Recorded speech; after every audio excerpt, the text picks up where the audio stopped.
Hello guys, welcome back to my YouTube channel. അപ്പോൾ ഇന്നത്തെ video എന്ന് പറയുന്നത് വേറൊന്നുമില്ല, കുറേ പേര് എന്നെ റിക്വസ്റ്റ് ചെയ്തിട്ടുള്ളൊരു വീഡിയോ ആണ് കേട്ടോ. അപ്പോൾ ഇതിപ്പോൾ ഞാൻ ഈ ഒരു വ്ളോഗ് സ്റ്റാർട്ട് ചെയ്തിരിക്കുന്നത് ഉച്ചക്കാണേ. അപ്പം ഇന്ന് ഞാൻ രാവിലെ എണീറ്റ് എല്ലാം സെറ്റൊക്കെ ചെയ്ത് പഠിച്ചൊക്കെ കഴിഞ്ഞതിന് ശേഷമാണ് ഞാൻ ഈ ഒരു വീഡിയോ എടുക്കാൻ വന്നിട്ടുണ്ടായിരുന്നത്. പിന്നെയാണ് ആലോചിച്ചത് മൺഡേയിലത്തേക്ക് പഠിക്കാനുണ്ടല്ലോ എന്ന്. അപ്പോൾ അതുകൊണ്ട് തന്നെ ആ ഒരു ഇത്തിരി വീഡിയോസും കാട്ടിയിട്ടാണ് ഞാൻ ഇന്ന് നോട്ട് ട്യൂഷൻ സ്റ്റഡി പ്ലാൻ പറയുന്നത് കേട്ടോ.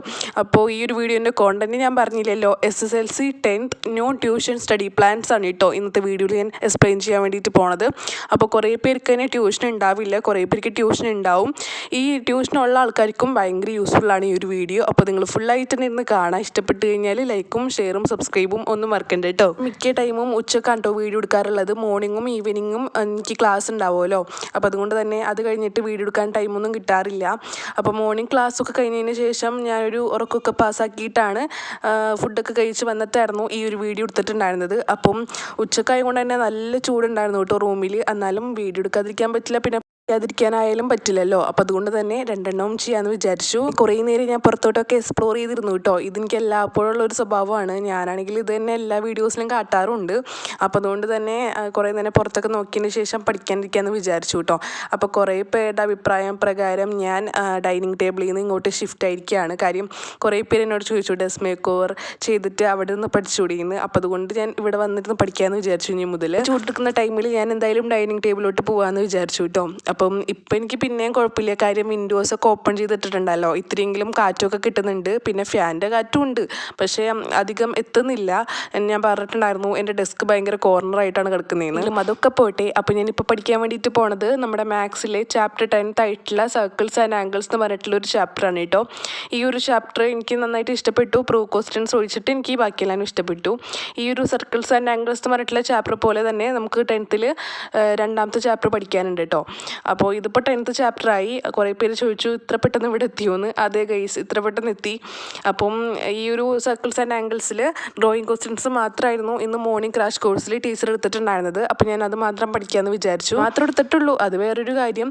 അപ്പോൾ പ്രൂവ് ക്വസ്റ്റ്യൻസ് ഇല്ല, അതിൻ്റെ സന്തോഷത്തിൽ ഞാനിന്ന് പഠിക്കാൻ കേട്ടോ. അപ്പോൾ പ്രൂവ് ക്വസ്റ്റ്യൻസ് ഇല്ലാത്തത് കൊണ്ട് തന്നെ എനിക്ക് സുഖമായിട്ട് എന്താ പറയുക ആംഗിൾസ് വരച്ച് പഠിക്കാം. ഭയങ്കര സിമ്പിളാണല്ലോ ഡ്രോയിങ് ക്വസ്റ്റ്യൻസ് ഒക്കെ, എനിക്ക് ഭയങ്കര ഇഷ്ടമാണ്. അപ്പം ഈ ഒരു ഡ്രോയിങ് ക്വസ്റ്റ്യൻസ് ആണ് മൺഡേ എക്സാം വരുന്നത് കേട്ടോ. നാളെ എനിക്കൊരു സ്ഥലം വരെ പോകാനുണ്ട്. അപ്പോൾ അതുകൊണ്ട് പഠിക്കാൻ പറ്റില്ല. നാളെ സൺഡേ ആണല്ലോ. അപ്പം ഹോളിഡേ ആയതുകൊണ്ട് തന്നെ പഠിക്കാൻ പറ്റൂല. അപ്പോൾ അതുകൊണ്ട് തന്നെ ഞാൻ ഇന്ന് പഠിച്ചു വയ്ക്കാമെന്ന് വിചാരിച്ചു. പക്ഷേ ഒരു കാര്യമുണ്ട് കേട്ടോ, ഈ ആംഗിൾസൊക്കെ വരയ്ക്കാൻ വേണ്ടിയിട്ട് നല്ല ടൈം പിടിക്കാറുണ്ട് കേട്ടോ എനിക്ക്. അപ്പോൾ അത് വേറൊരു കാര്യമാണ്. എന്തായാലും അതൊക്കെ പോട്ടെ. നമ്മുടെ മെയിൻ കോണ്ടന്റ് ആയിട്ടുള്ള നോ ട്യൂഷൻ സ്റ്റഡി പ്ലാൻ ഞാൻ പറഞ്ഞു തരാം കേട്ടോ. ഈ പേരിന് എന്നോട് ചോദിച്ചൊരു കാര്യമാണ്, ട്യൂഷന് പോകണോ വേണ്ടേന്ന് SSLCക്ക്. എൻ്റെ ഒരു അഭിപ്രായം പറയുകയാണെങ്കിൽ ഞാനിപ്പോൾ ട്യൂഷന് പോകുന്നുണ്ട്. കാരണം എന്താണെന്ന് വെച്ച് കഴിഞ്ഞാൽ SSLC ആണ്. അപ്പം അത്യാവശ്യം ടോപ്പിക്സ് പഠിക്കാനുണ്ടാവും. പിന്നെയാണെങ്കിൽ എനിക്ക് മാത്സ് നല്ല ടഫാണ്. അപ്പോൾ അതുകൊണ്ടാണ് ഞാനിപ്പോൾ SSLCക്ക് ട്യൂഷന് പോകുന്നത്. പിന്നെയാണെങ്കിൽ കുറേ പേര് എന്നോട് ചോദിച്ച ടൈമിൽ ഞാൻ പറഞ്ഞൊരു കാര്യമായിരുന്നു, വേറെ ഒന്നുമില്ല ഗൈസ്, നമുക്ക് സ്വന്തമായിട്ട് വീട്ടിലിരുന്ന് നന്നായിട്ട് പഠിക്കാൻ പറ്റുന്നുണ്ടെങ്കിൽ നമ്മൾ പോകേണ്ട ഒരു ആവശ്യമേ ഇല്ല. ഇനിയിപ്പോൾ നിങ്ങൾക്ക് വല്ല ടഫായിട്ടുള്ള സബ്ജക്റ്റോ അല്ലെങ്കിൽ പഠിക്കാതിരിക്കാൻ പറ്റുമോ അങ്ങനെ എന്തെങ്കിലുമൊക്കെ ചെയ്യുകയാണെങ്കിൽ മാത്രമാണ് നമുക്ക് എന്താ പറയുക ട്യൂഷന് അറ്റൻഡ് ചെയ്യേണ്ട ആവശ്യമുള്ളൂ. അപ്പം ഓഫ്ലൈൻ ആയാലും ഓൺലൈൻ ആയാലും കുറേ പേര് ചോദിച്ചിട്ടുണ്ടായിരുന്നു ഏതാണ് എഫക്റ്റീവ് എന്നുള്ളത്. അപ്പോൾ എൻ്റെ അഭിപ്രായം ഞാൻ പറയാം കേട്ടോ. അപ്പം ഞാൻ പറഞ്ഞു വന്നത് വേറൊന്നുമല്ല, നന്നായിട്ട് വീട്ടിലിരുന്ന് പോയിട്ട് നമുക്ക് ഫുൾ മാർക്സൊക്കെ നമ്മൾ വിചാരിക്കുന്ന അത്രയും ഉള്ളൊരു സാറ്റിസ്ഫൈയിങ് ലെവൽ മാർക്സ് നമുക്ക് കിട്ടുന്നുണ്ടെങ്കിൽ നമ്മൾ ട്യൂഷന് പോകേണ്ട ഒരു ആവശ്യമില്ല. അത് നല്ലൊരു കാര്യമാണെന്ന് ഞാൻ പറയുള്ളൂ വീട്ടിലിരുന്ന് പഠിക്കുക എന്ന് പറയുന്നത്. ഞാൻ 9th വരെ ട്യൂഷന് പോകാതെ വീട്ടിലിരുന്നാണ് പഠിച്ചത്. പക്ഷേ എനിക്ക് SSLCയിൽ പേടിയുണ്ട്, കാര്യം മാത്സ് എനിക്ക് നല്ല ടഫാണ്. അപ്പോൾ അതുകൊണ്ടാണ് ഞാൻ ട്യൂഷന് പോയിട്ടുള്ളത്. പിന്നെയാണെങ്കിൽ പോകുന്നത് പിന്നെയാണെങ്കിൽ കുറേ പേര് എന്നോട് ചോദിച്ചൊരു കാര്യം, ഓഫ്ലൈൻ ഓൺലൈൻ അതിലേത് ട്യൂഷനാണ് ഏറ്റവും ബെറ്റർ എന്നാണ്. അപ്പോൾ എൻ്റെ അഭിപ്രായം എന്ന് പറയുന്നത് ഓഫ്ലൈൻ ട്യൂഷനാണ് ബെറ്റർ. അപ്പം ഞാനിപ്പോൾ ഓൺലൈനാണ് അറ്റൻഡ് ചെയ്യണമെന്ന് നിങ്ങൾ ആലോചിക്കുന്നുണ്ടാവും. രാവിലത്തെ ക്രാഷ് കോഴ്സ് ശരിക്കും മെയ് ലാസ്റ്റ് വരെ ഉള്ളൂ കേട്ടോ. അതോടെ കഴിഞ്ഞാൽ തീരും. എന്ന് വെച്ചാൽ 2 മാസം കൊണ്ട് ഫുൾ ചാപ്റ്റേഴ്സാണ് പഠിപ്പിക്കുന്നത്. അപ്പോൾ അതുകൊണ്ട് തന്നെ ഈ ഒരു മെയ് ലാസ്റ്റോട് കൂടി അത് തീരും. പിന്നെയാണെങ്കിൽ എനിക്ക് ഈവനിങ് നടക്കുന്ന ഓൺലൈൻ ക്ലാസ് അത് റെഗുലർ ക്ലാസ്സാണ്. അത് ഏപ്രിൽ ജൂൺ മുതൽ എന്ന് വെച്ചാൽ ക്ലാസ് തുറക്കുന്ന ദിവസം മുതൽ നമുക്ക് ഓഫ്ലൈനായിട്ട് എൻ്റെ വീടിൻ്റെ അടുത്തൊരു സെൻറ്റർ ഉണ്ട്, അവിടെ വെച്ചിട്ടാണ് കേട്ടോ. അപ്പോൾ ഞാൻ ഓഫ്ലൈൻ സെൻറ്ററാണ് ചൂസ് ചെയ്തിരിക്കുന്നത്. ഇപ്പം ഓൺലൈനിൽ നിങ്ങൾ ആലോചിക്കുന്നുണ്ടാവും, വേറൊന്നുമില്ല, ഞാനിപ്പോൾ ക്രാഷ് കോഴ്സ് ഓൺലൈൻ ആയതുകൊണ്ട് ഈ ഒരു മാസം എന്ന് വെച്ചാൽ മെയ് മാസം മാത്രമാണ് ഞാൻ ഓൺലൈനായിട്ട് വൈകിട്ട് അറ്റൻഡ് ചെയ്യുന്നത്. ഇനിയിപ്പോൾ ജൂൺ തുറക്കുന്ന മുതൽ എന്ന് വെച്ചാൽ ക്ലാസ് തുറക്കുന്ന മുതൽ ഞാൻ എന്തായാലും ഓഫ്ലൈനായിട്ടായിരിക്കും ഈ സെൻറ്ററിൽ പോയി പഠിക്കുന്നുണ്ടാവുക. എൻ്റെ വീടിൻ്റെ അടുത്താണ് സെൻറ്റർ. അപ്പോൾ ഞാൻ പറയുന്നൊരു കാര്യം, ഓഫ്ലൈനാണ് എഫക്റ്റീവ്. നല്ലതായിട്ട് പഠിക്കാനായിട്ട് ഇത്തിരി ബെറ്റർ ഓഫ്ലൈൻ ആണെങ്കിലും നിങ്ങളുടെ വീടിൻ്റെ അടുത്ത് ട്യൂഷൻ സെൻറ്റർ കുറേ പേർ വീടിൻ്റെ അടുത്ത് ഉണ്ടാവില്ല. പിന്നെ ആണെങ്കിൽ കുറേ ട്യൂഷൻ സെൻറ്റർ ഉണ്ടെങ്കിൽ തന്നെ നിങ്ങൾക്ക് എന്താ പറയുക, ആ ട്യൂഷനിൽ ചേരാൻ താല്പര്യം ഉണ്ടാവില്ല. അങ്ങനെയൊക്കെ ഉണ്ടെങ്കിൽ ഓൺലൈനാണ് ബെറ്റർ. കാര്യം ഓൺലൈനും ഓക്കെയാണ്, പക്ഷേ എനിക്ക് എഫക്റ്റീവായിട്ട് തോന്നിയിട്ടുള്ളത് ഓഫ്ലൈൻ സെൻറ്റേഴ്സ് തന്നെയാണ് കേട്ടോ. എന്ന് വെച്ചാൽ ഓഫ്ലൈൻ ട്യൂഷനാണ് ഇത്തിരി കൂടി എഫക്റ്റീവായിട്ട് തോന്നിയിട്ടുള്ളത്. എനിക്കും പറഞ്ഞു കഴിഞ്ഞാൽ എനിക്കിപ്പോൾ ഫേസ് കാട്ടിയിട്ട് വീഡിയോ എടുക്കാനായിട്ടൊന്നും മൂടില്ല. പിന്നെ ആണെങ്കിൽ സൗണ്ട് നന്നായിട്ട് ഉണ്ടാവും, മൈക്ക് യൂസ് ചെയ്യാൻ പറ്റില്ല കേട്ടോ അമ്മയുടെ ഫോണിൽ. അച്ഛൻ്റെ ഫോണാണെങ്കിൽ ഇപ്പം വീട്ടിലില്ല. അപ്പം അതുകൊണ്ട് തന്നെ അമ്മയുടെ ഫോണിൽ എടുക്കുന്നത് കൊണ്ട് നല്ല സൗണ്ട് വരും. അതുകൊണ്ടാണ് ഞാൻ ഫേസ് കാട്ടിയിട്ടുള്ള വീഡിയോസ് എടുക്കാത്തത്. ഇതുപോലെ ആകുമ്പോൾ എനിക്ക് വോയിസ് ഓവർ ചെയ്യാമല്ലോ. അപ്പം ഞാനിത് അങ്ങനെ പഠിച്ചുകൊണ്ടിരിക്കുകയാണ്. അതിൻ്റെ ഇടയ്ക്ക് കൂടി ഇതുകൂടി ഞാൻ പറയുന്നുണ്ട് കേട്ടോ. ഓക്കെ ഗൈസ്, അപ്പോൾ ഇനി ഞാൻ പറയാൻ വേണ്ടിയിട്ട് പോണ ഒരു കാര്യമാണ്, ഈ ഒരു SSLC എന്ന് പറയുന്നത് ആകെ നമുക്ക് ഒരു വർഷമേ ഉള്ളൂ. നമ്മുടെ ലൈഫിലാകെ ഒരു വർഷം നമ്മൾ കഷ്ടപ്പെടുന്ന മാത്രമേ ഉള്ളൂ. അപ്പോൾ കുറേ പേര് പറയുന്നുണ്ട് വെക്കേഷൻ എൻജോയ് ചെയ്യുന്നു. ഗൈസ്, ഞാൻ സത്യം പറയാമല്ലോ, എനിക്ക് വെക്കേഷൻ നന്നായിട്ട് തന്നെ എൻജോയ് ചെയ്യാൻ വേണ്ടിയിട്ട് പറ്റുന്നുണ്ട്. പക്ഷേ അതിൻ്റെ ഇടയ്ക്ക് കൂടെ ഞാൻ ഈ ഒരു സ്റ്റഡീസും കൊണ്ടുപോകുന്ന കണ്ടിട്ടായിരിക്കും കുറേ പേര് പറയുന്നത്, എന്താ പറയുക, നല്ല കാര്യത്തോടെ ആയിരിക്കും പറയുന്നത്. അപ്പോൾ ഞാൻ നന്നായിട്ട് തന്നെ വെക്കേഷൻ എൻജോയ് ചെയ്യുന്നുണ്ട് കേട്ടോ. പക്ഷേ എനിക്ക് ഈ ഒരു വർഷം മാത്രമേ നമുക്ക് SSLCക്ക് ഉള്ളൂല്ലോ. അപ്പം അത്യാവശ്യം നല്ല മാർക്സ് സ്കോർ ചെയ്ത് കഴിഞ്ഞാൽ നമുക്ക് തന്നെ സന്തോഷിക്കാം. അപ്പോൾ അതുകൊണ്ട് തന്നെ ഞാൻ പറയുന്നൊരു കാര്യം, വെക്കേഷൻ ടൈമിൽ മാക്സിമം നിങ്ങൾ എല്ലാ സബ്ജക്റ്റിൻ്റെയും 1-2 ചാപ്റ്റർ വെച്ചെങ്കിലും കംപ്ലീറ്റ് ആക്കുക. അതാവുമ്പോൾ നമുക്ക് ആ ഒരു ടഫ്നെസ് ഫീൽ ചെയ്യില്ല, നമുക്ക് എങ്ങനെയാണ് മോഡൽ എന്നുള്ളത് മനസ്സിലാവും. അപ്പോൾ അതുകൊണ്ട് തന്നെ നിങ്ങൾ മാക്സിമം പെട്ടെന്ന് തന്നെ എന്താ പറയുക, ഈ ഒരു വെക്കേഷൻ ടൈമിൽ 1-2 ചാപ്റ്റേഴ്സ് എല്ലാ സബ്ജക്റ്റിൻ്റെയും അതെങ്കിലും കംപ്ലീറ്റ് ആക്കിയാൽ മതി. ഇതിന് എത്ര ടൈം പിടിക്കുമെന്ന് കുറേ പേര് എന്നോട് ചോദിച്ചിട്ടുണ്ടായിരുന്നു. എല്ലാ ദിവസവും ഇരിക്കുകയാണെങ്കിൽ ഒരു 1.5 മണിക്കൂർ 2 മണിക്കൂർ മാക്സിമം കേട്ടോ. ആ ഒരു 2 മണിക്കൂറിനുള്ളിൽ നിങ്ങൾ എന്താ പറയുക, ചാപ്റ്റേഴ്സ് എന്ന് വെച്ചാൽ ഇത്തിരി പോർഷൻസ് വെച്ചിട്ട് കവർ ചെയ്ത് പോയി കഴിഞ്ഞാൽ നല്ലൊരു കാര്യമാണ്. ഇതിപ്പം ഏപ്രിൽ മുതൽ സ്റ്റാർട്ട് ചെയ്യാത്തവരുണ്ടാവും. അപ്പോൾ അതുകൊണ്ട് തന്നെ മെയ് മുതൽ സ്റ്റാർട്ട് ചെയ്യുന്നവർ അങ്ങനെ സ്റ്റാർട്ട് ചെയ്യുക, അല്ലെങ്കിൽ ഇന്ന് വരെ സ്റ്റാർട്ട് ചെയ്തിട്ടില്ലെങ്കിൽ നാളെ മുതൽ എന്തായാലും സ്റ്റാർട്ട് ചെയ്യുക. എന്നിട്ട് എല്ലാ സബ്ജക്റ്റിൻ്റെയും ഒരു ചാപ്റ്റർ എന്ന് വെച്ചാൽ ഫസ്റ്റ് ചാപ്റ്റർ മാത്രം പഠിച്ചു തീർക്കും എന്നുള്ളൊരു ഇത് വെച്ചിട്ട് നമ്മൾ പഠിച്ചു കഴിഞ്ഞാൽ എന്തായാലും ഡെഫിനറ്റ്ലി നമുക്ക് നല്ല യൂസ്ഫുൾ ആവും. കാര്യം ആ ഒരു ടഫ്നെസ് ഫീൽ ചെയ്യില്ല നമ്മൾ ക്ലാസ് എന്താ പറയുക, ഫസ്റ്റായിട്ട് സ്കൂളിൽ പോകുന്ന ടൈമിൽ, SSLC ക്ലാസ് അറ്റൻഡ് ചെയ്യുന്ന ടൈമിൽ ഫസ്റ്റായിട്ട് നമ്മൾ സ്കൂളിൽ പോകുന്ന ടൈമിൽ നമുക്കത് ഫീൽ ചെയ്യില്ല. അപ്പോൾ അതൊരു നല്ല കാര്യമാണ് ട്യൂഷൻ സ്റ്റഡീസിനൊക്കെ. പിന്നെ ആണെങ്കിൽ ഞാൻ സ്ക്രൈബ് എഴുതിയൊരു കുട്ടിയാണ്. എന്ന് വെച്ച് കഴിഞ്ഞാൽ ഞാൻ 10ാം ക്ലാസ്സുകാർക്ക് 9ാം ക്ലാസ് എഴുതി കൊടുക്കും. അതിൽ ഇത്തിരിയൊക്കെ ഞാൻ പഠിക്കുകയും വേണം, അല്ലാതെ ടീച്ചർമാരൊക്കെ കുറേ ഇങ്ങനെ എന്താ പറയുക പറഞ്ഞു തരും. എന്ന് വെച്ചാൽ ടീച്ചേഴ്സ്മാർ ഇങ്ങനെ എന്തൊക്കെയാണ് പഠിക്കേണ്ടതെന്ന് പറഞ്ഞു തരും. അങ്ങനെയൊക്കെ ഉണ്ടായിരുന്നു. പിന്നെയാണെങ്കിൽ കുറേ ഒന്നും പഠിക്കുന്നുണ്ടായിരുന്നു, അവരെന്നെ പഠിച്ചിട്ട് വരുമായിരുന്നു, അങ്ങനെയും ഉണ്ടായിരുന്നു കേട്ടോ. അപ്പം ഞാൻ ഈ ഒരു SSLCയുടെ ചാപ്റ്റേഴ്സൊക്കെ ചെക്ക് ചെയ്ത ടൈമിൽ എനിക്ക് തോന്നിയ ഒരു കാര്യമാണ് ഞാൻ പറയാൻ വേണ്ടിയിട്ട് പോണത്. വേറെ ഒന്നുമല്ല കേട്ടോ, ഈ ഒരു മാത്സിൽ ആകെ ഇത്തിരി കൂടി എന്താ പറയുക കണ്ണിങ് ആയിട്ട് വരുന്ന ക്വസ്റ്റ്യൻസ് എന്ന് പറയുന്നത് ആകെ 2 ചാപ്റ്റേഴ്സിലാണ്. അത് അർത്തമെറ്റിക് സീക്വൻസസും പിന്നെ അതിൻ്റെ ബാലൻസ് ആയിട്ട് വരുന്ന അർത്തമെറ്റിക് സീക്വൻസസ് ഓഫ് ഓൾജിബ്ര എന്ന് പറഞ്ഞിട്ടുള്ള ചാപ്റ്ററും ആയിരിക്കും.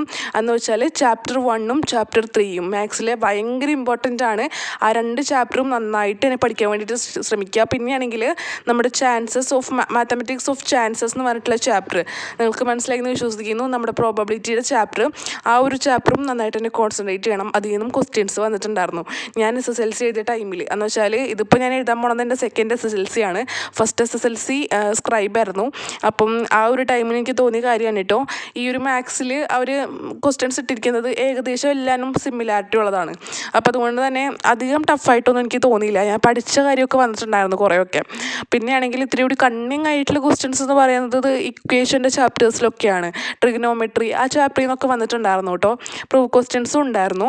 അപ്പം എനിക്ക് തോന്നിയിട്ടുള്ളൊരു കാര്യം, നമ്മുടെ മാത്തമാറ്റിക്സ് ഓഫ് ചാൻസസ്, പിന്നെ അർത്തമെറ്റിക് സീക്വൻസസ്, ട്രിഗോണോമെട്രി, പിന്നെ അർത്തമെറ്റിക് സീക്വൻസസ് ഓഫ് ഓൾജിബ്ര, ആ ചാപ്റ്റേഴ്സൊക്കെ ഒത്തിരി കൂടി കോൺസെൻട്രേറ്റ് ചെയ്യുക, നന്നായിട്ട് കോൺസെൻട്രേറ്റ് ചെയ്യുക. അത് അപ്പോൾ നിങ്ങൾക്ക് ഭയങ്കര യൂസ്ഫുൾ ആവും. ക്വസ്റ്റ്യൻസ് വന്ന ഒരു മോഡൽ മനസ്സിലായി കഴിഞ്ഞ് കഴിഞ്ഞാൽ മാത്സ് നമുക്ക് സിമ്പിളായിട്ട് തന്നെ പഠിക്കാൻ പറ്റും. ഇത് ട്യൂഷനുള്ളവരായാലും ട്യൂഷൻ ഇല്ലാത്തവരായാലും ഞാൻ ഒരുമിച്ച് പറയാൻ കേട്ടോ. ആണെങ്കിൽ എനിക്ക് ബയോളജി അധികം ടഫായിട്ട് തോന്നിയില്ല. കാര്യം എനിക്ക് അത്യാവശ്യം നന്നായിട്ട് എഴുതാൻ പറ്റി ബയോളജിയൊക്കെ. എന്ന് വെച്ചാൽ സ്ക്രൈബിന് പോയ ടൈമിൽ അത്യാവശ്യം എളുപ്പമായിട്ട് എനിക്ക് തോന്നിയിട്ടുണ്ടായിരുന്നു. പിന്നെ ഫിസിക്സ് ആണെങ്കിലും അത്യാവശ്യം നല്ല സിമ്പിളായിരുന്നു. ഫിസിക്സ് എക്സാമും എനിക്ക് അങ്ങനെ ടഫായിട്ട് തോന്നിയില്ലായിരുന്നു. പഠിച്ച സംഭവങ്ങളൊക്കെ ഏകദേശം ഇത്തിരി വന്നിട്ടുണ്ടായിരുന്നു. ഞാൻ പെർഫെക്റ്റായിട്ട് പഠിച്ചിട്ടുണ്ടായിരുന്നില്ല, എന്നാലും ഇത്തിരി കുറച്ചൊക്കെ പഠിച്ചിട്ടുണ്ടായിരുന്നു.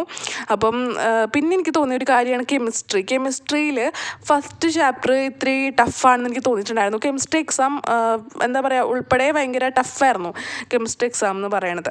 അപ്പം അതുകൊണ്ട് തന്നെ കെമിസ്ട്രി നന്നായിട്ട് തന്നെ കോൺസെൻട്രേറ്റ് ചെയ്യുക. എനിക്ക് ഈ ഒരു SSLC സ്ക്രൈബ് ചെയ്ത ടൈമിൽ തോന്നിയൊരു കാര്യമാണ് മാത്സും കെമിസ്ട്രിയും ടഫാണല്ലോ എന്നുള്ള കാര്യം. അപ്പം അതുകൂടി നിങ്ങളൊന്ന് കോൺസെൻട്രേറ്റ് ചെയ്യുക കേട്ടോ. ഈ ഒരു കെമിസ്ട്രിയിൽ ഫസ്റ്റ് ചാപ്റ്റർ എന്ന് പറയുന്നത് നമ്മുടെ 9th സ്റ്റാൻഡേർഡിലെ ലാസ്റ്റ് ചാപ്റ്ററാണ്. നിങ്ങൾക്ക് മനസ്സിലായിട്ടുണ്ടാവുമല്ലോ, നമ്മുടെ ലാസ്റ്റ് ചാപ്റ്റർ ആയിട്ടുള്ള എന്താ പറയുക ബെൻസീൻ, അതിൻ്റെയൊക്കെ ആ ഒരു ചാപ്റ്റർ ഇല്ലേ, അതിൻ്റെ ഹെഡിങ് ഞാൻ വിട്ടുപോയി. എന്തായാലും ആ ഒരു ചാപ്റ്റർ നന്നായിട്ട് തന്നെ കോൺസെൻട്രേറ്റ് ചെയ്യാൻ വേണ്ടിയിട്ട് ശ്രദ്ധിക്കുക. അതിൻ്റെ ബാലൻസ് ആണ് 10th ഫസ്റ്റ് ചാപ്റ്റർ. അപ്പം അത് മനസ്സിലായി കഴിഞ്ഞാൽ സെറ്റാണ് കേട്ടോ. എനിക്ക് 9th സ്റ്റാൻഡേർഡിൽ ആ ലാസ്റ്റ് ചാപ്റ്റർ ഭയങ്കര ഇഷ്ടമായിരുന്നു. അതിൽ നിന്നുള്ള ക്വസ്റ്റ്യൻസ് എല്ലാവരും ഞാൻ അറ്റൻഡ് ചെയ്തിട്ടുണ്ടായിരുന്നു. ആ ഒരു ക്വസ്റ്റ്യൻസിനൊക്കെ ഫുൾ മാർക്സ് ഉണ്ടായിരുന്നു കേട്ടോ. എനിക്ക് നല്ല ഇഷ്ടപ്പെട്ട ഒരു ചാപ്റ്റർ ആയിരുന്നു അത്. അപ്പം അത് നന്നായിട്ട് കോൺസെൻട്രേറ്റ് ചെയ്യും. ഇപ്പോൾ നിങ്ങൾ എന്താ പറയുക ഈ ഒരു 10th ഫസ്റ്റ് ചാപ്റ്റർ പഠിച്ചിട്ട് കാര്യമില്ല. 9th ലാസ്റ്റ് ചാപ്റ്റർ അറിഞ്ഞാൽ മാത്രമേ 10th ഫസ്റ്റ് ചാപ്റ്റർ ഇത്തിരി കൂടി ഈസി ആവുള്ളൂ കേട്ടോ. അപ്പോൾ അത് ശ്രദ്ധിക്കുക. പിന്നെ ആണെങ്കിൽ മലയാളം ഫസ്റ്റ്, മലയാളം സെക്കൻഡ് അതൊക്കെ ഇല്ലേ, ഈ അറബിക്, സംസ്കൃതം, ഉറുദു അതൊക്കെ ആയാലും നന്നായിട്ട് ടെസ്റ്റ് വായിച്ചു കഴിഞ്ഞാൽ നിങ്ങൾക്ക് നന്നായിട്ട് എന്താ പറയുക എഴുതാൻ പറ്റും, ഒരു ഐഡിയ കിട്ടും. അല്ലാതെ കാണാപ്പാഠം പഠിക്കേണ്ടതല്ല കേട്ടോ ഈ ഒരു ലാംഗ്വേജസ് എന്ന് പറയുന്നത്. അപ്പോൾ നിങ്ങൾ ടെസ്റ്റ് നന്നായിട്ട് തന്നെ കോൺസെൻട്രേറ്റ് ചെയ്ത് റീഡ് ചെയ്യുക. അങ്ങനെ റീഡ് ചെയ്ത് കഴിഞ്ഞാൽ നമുക്ക് ഓട്ടോമാറ്റിക്കലി നമുക്ക് വരും എങ്ങനെയാണ് ഒരു ഐഡിയ, ഒരു ആശയത്തോടു കൂടി നമുക്ക് തന്നെ എഴുതാൻ പറ്റും.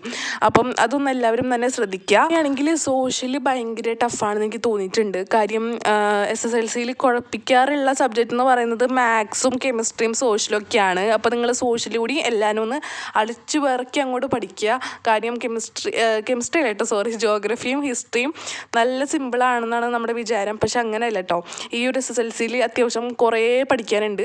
അപ്പം അതൊക്കെ നമ്മൾ കറക്റ്റായിട്ട് ഓരോ ദിവസം പഠിച്ചു പോയി കഴിഞ്ഞാൽ സെറ്റാണ്. അപ്പോൾ നിങ്ങളെല്ലാവരും ഓരോ ദിവസം എടുക്കുന്നത് അന്ന് തന്നെ പഠിച്ചു പോയി കഴിഞ്ഞാൽ എല്ലാവർക്കും SSLC എളുപ്പമാവും. അപ്പോൾ ഇതൊക്കെയാണ് എൻ്റെ ടിപ്സ് എന്ന് പറയുന്നത്. അപ്പോൾ ഇഷ്ടപ്പെട്ടെങ്കിൽ ലൈക്ക് ചെയ്യുക, ഷെയർ ചെയ്യുക, സബ്സ്ക്രൈബ് ചെയ്യുക. അടുത്തൊരു അടിപൊളിയായിട്ട് വീഡിയോ ആയിട്ട് വരാം കേട്ടോ. അപ്പോൾ അത്രയേ ഉള്ളൂ. ടാറ്റാ.